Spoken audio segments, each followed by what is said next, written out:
in my opinion, I don't want to use the word running because I'm not trying to disrespect LeBron, but I will say this. There have been many, many occasions where I would have liked to have seen him accepting the tougher defensive assignment, and that is not something that he has been prone to do. If anybody would know whether or not that statement is true, it would be you, GP. Your thoughts? Well, it is true. I think it's a different little era with them too. Michael Jordan always took it to a point that he wanted to guard the best player. Gary Payton shocked everyone with what he said on live television, and the NBA world is still reacting. The Hall of Famer, famous for his tough defense and blunt honesty, didn't just question LeBron James being called the GOAT. He openly tore that idea apart in front of a national audience. This wasn't a casual comment on a podcast or a throwaway remark online. It happened on primetime TV, and Payton spoke like someone who had been holding his thoughts in for a long time. One of the greatest defenders in NBA history finally said out loud what many former players only discuss in private. The moment instantly turned a regular sports show into total chaos. There were no jokes, no careful wording, and no effort to soften the message. Payton wasn't there to spare feelings or keep things calm. He said exactly what he believed. What happened next only made things worse. The response from LeBron's camp added fuel to the fire, turning a heated moment into a full-blown controversy.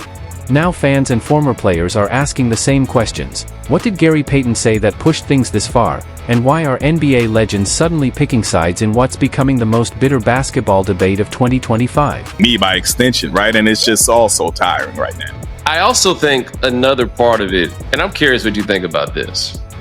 I think the GOAT discussion and the favorite player discussion became intertwined in a way that was problematic, right? Yeah. And so what I mean by that is when somebody says that's my GOAT, it is not simply that you think that they are the greatest player, is that they are also your favorite. It began like any normal sports segment on a quiet Tuesday morning in January 2025. Gary Payton was brought on to talk basketball, give his thoughts on today's NBA, and maybe share a few stories from his playing days. Nothing about the setup suggested controversy was coming. That changed the moment the host mentioned the GOAT debate and asked Gary where he ranks LeBron James all time. The mood shifted instantly. You could see it in Payton's expression. The familiar glare was back. He wasn't interested in giving a safe or polite answer. Gary leaned forward, looked straight into the camera, and said something that exploded across social media within minutes. He made it clear he respects what LeBron has accomplished, but said the non-stop push to rank him above Michael Jordan needs to stop. The room went silent. The co-hosts exchanged looks like they couldn't believe what had just been said on live TV. And Gary wasn't done. Not even close.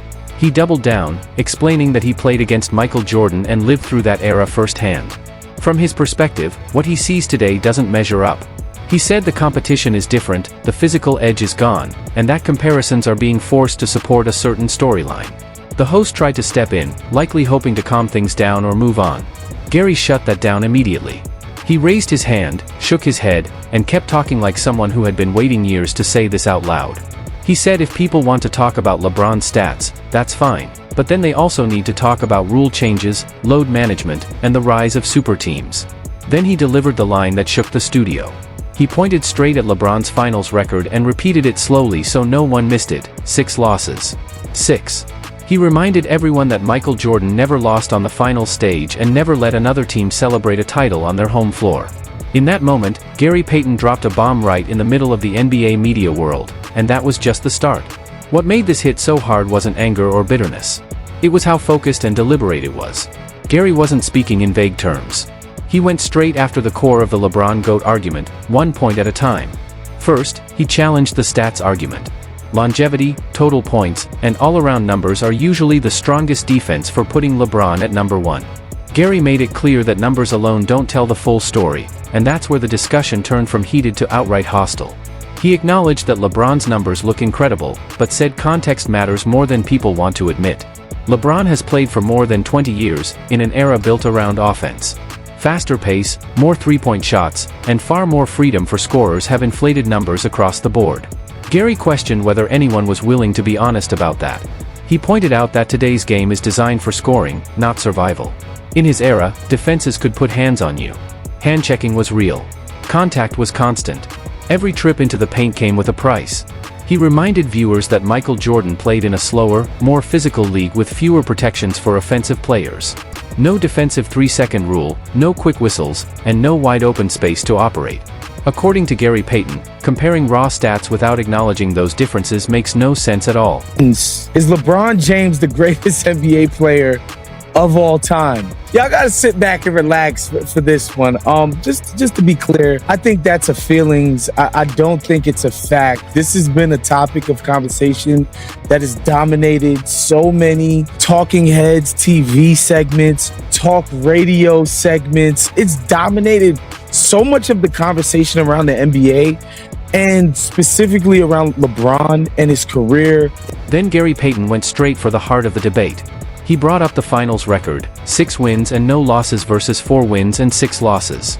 And he didn't treat it like just another stat. He treated it like the stat. Payton said you don't get extra credit for reaching the finals and losing.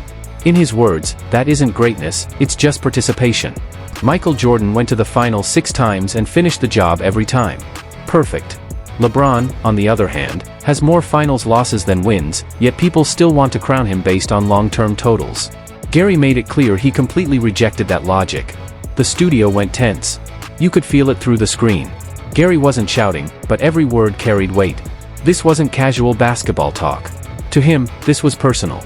Then came the moment that sent social media into chaos. Gary questioned the level of competition LeBron faced at his peak.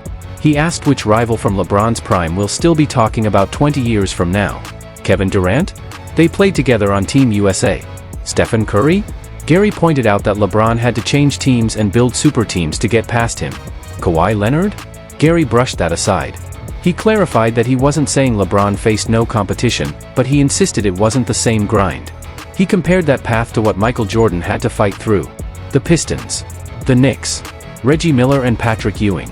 Then the Jazz with Karl Malone and John Stockton. Night after night, series after series, it felt like a war just to survive. Gary leaned back, folded his arms, and delivered the line that cut the deepest. LeBron is great. Top 5 all time, no debate. But he's not Michael. And, according to Gary, everyone knows it. He said people are just afraid to say it because the media has pushed this narrative for years. Gary said it anyway. Michael Jordan is the greatest to ever play the game. Within minutes, the clip was everywhere. Twitter, Instagram, TikTok, YouTube. Sports pages blasted headlines about Gary Payton tearing down the GOAT debate and finally saying what others won't. The reaction split the internet in two. LeBron fans exploded. Comment sections turned ugly. People called Gary bitter, washed, and desperate for attention. One viral post mocked him for having only one championship ring, and it racked up hundreds of thousands of likes. But older fans felt validated. To them, someone with real credibility had finally spoken up for their era. Gary Payton started trending, and timelines filled with Michael Jordan playoff highlights labeled, "This is what a GOAT looks like." Other legends joined in, but quietly. One former champion posted a vague message saying real ones know the truth and that history shouldn't be rewritten just because it's uncomfortable.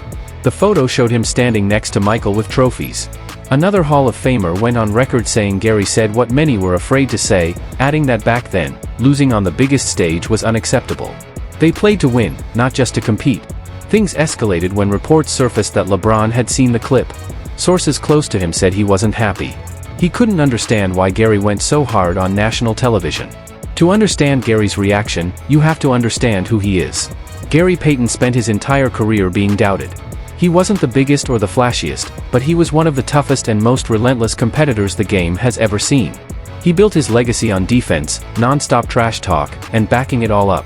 He guarded the best guards in the world and never backed down from anyone, not Jordan, not Kobe, not anybody. So when he sees today's GOAT debate driven by stats, popularity, and social media hype instead of wins and dominance, it doesn't sit right with him. To Gary, the question is simple: when everything is on the line, who beats the best and finishes the job? There's also something deeper behind it. Gary comes from an era where you wanted to beat your rivals, not join them.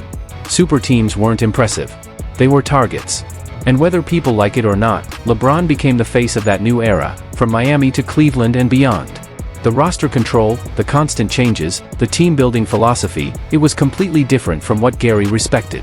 That's what fueled his comments. It wasn't hate. It was frustration. Frustration that the standard for greatness keeps moving. In Gary Payton's mind, that standard should never change. To him, losing is now treated as acceptable as long as the box score looks good. Back then, loyalty mattered. Sticking with a core, taking your losses, and coming back stronger meant everything. In a follow-up interview later that week, Gary said it plainly. They wanted to beat the champions, not join them. He admitted he might be old school, even stubborn, but he refused to pretend that difference doesn't matter when talking about the greatest ever. LeBron James didn't respond directly. That's not his style. But his social media activity told its own story. First came an Instagram post, a black screen with white text. Short and loaded. They don't want to see you pass their heroes. Stay focused. No names. No explanation. Everyone knew what it meant. Then came a tweet. Funny how people forget the journey when they critique the destination. But that's life. Again, subtle but sharp. No direct shots, but the message was clear. You could say that, and my retort to that would be 6 NBA Finals losses. So they only Hold on. There's 6 final losses. 6 finals losses. Let me ask you a question. 6. I just want you to tell me one thing, and we're gonna debate this. Sure. Tell me the team that he faced that was the 2017 or the 2018 Golden State Warriors. What do you mean? I don't understand your question. Michael Jordan. Tell me the team. You talking about Michael Jordan? I want you to tell me the team that Michael Jordan faced that was the equivalent of the 17 and 18. People around LeBron didn't stay quiet for long. A well-known analyst who strongly supports LeBron jumped on his podcast and responded to Gary Payton immediately. He said that this kind of talk is exactly what's wrong with basketball discussions today. In his view, people are so focused on comparing eras that they refuse to appreciate what's happening right now. Then he fired back with his main point: LeBron reached the finals 10 times. 10. Gary Payton made it once and needed one of the most loaded rosters ever to win his ring. The message was clear, maybe the criticism should be toned down. That comment hit hard, and people quickly pointed out the irony. Gary's championship came in 2006 on a stacked Miami team, and social media ran with it. Jokes, memes, and screenshots flooded timelines within hours. Current players also quietly showed support for LeBron. One All-Star posted a photo of him with the caption, "The hate comes with greatness. Keep inspiring us, King." Another player skipped the words entirely and posted only a crown emoji. The message was obvious. The most telling reaction came behind the scenes. Reports surfaced saying LeBron's camp was disappointed and felt Gary's comments crossed a line. According to sources, LeBron has always respected Gary and couldn't understand why he went so hard on national TV. People close to LeBron encouraged him not to respond, not to turn it into a spectacle. But by then, the debate had already blown up again. Here's the truth many people don't want to admit. The GOAT debate was never just about basketball. It's about identity. It's about loyalty. It's about protecting the era that made you fall in love with the game. For fans who watched Michael Jordan dominate the 1990s, he isn't just a player. He is basketball. He's the standard. Seeing LeBron compared to him, or placed above him, feels like an attack on their memories. For younger fans, LeBron is the greatest they've ever seen. His longevity, versatility, and leadership define greatness for their generation.